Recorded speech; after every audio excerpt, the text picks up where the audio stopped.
big problem, and it's something our society has not addressed at all. Jobs for people with IQs of less than 85 are very, very rare. So what the hell are those people supposed to do? It's like it's 15% of the population. What are they supposed to do? Well, we better figure it out, because one of the things that's happening too is that as the high IQ tech geeks get a hold of the world, the demand for cognitive power is increasing, not decreasing, right? You want to be a teller? Well, you know, those checkout machines, they're not so simple. You want to work at McDonald's? You think that's a simple job? You don't see robots working at McDonald's.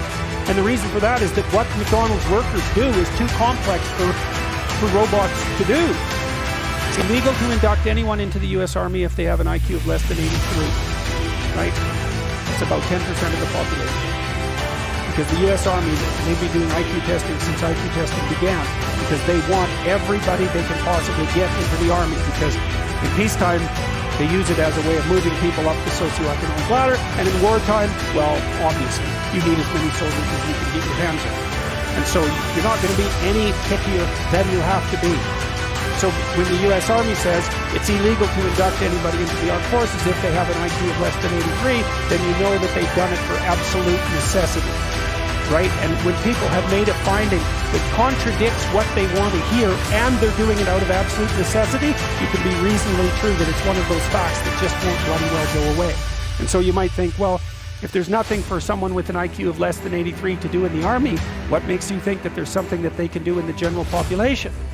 And then the issue is, you know, because the conservatives will say, well, they should just work harder. It's like, sorry, that ain't going to fly. And the liberals will say, well, there's no difference between people anyhow, and you can just train people to do everything. And that's wrong. So they're both wrong, and they're seriously wrong.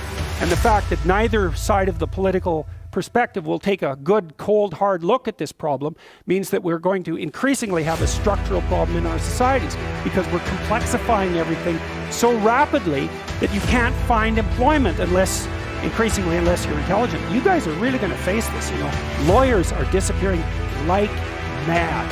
And the reason for that is, you can look it up online. Increasingly, you can do things yourself if you're smart. And so, like, the working class people have been wiped out pretty nicely over the last 30 years by automation and various other things. It's the low end of the white-collar class that's coming up next. So I'm not saying that lawyers are in the low end, but low-end lawyers are in the low end of the white-collar class. So there's still going to be plenty of positions for people who are creative and fast on their feet and super smart. In fact, those people are going to have all the money. And that's already happening to a great degree.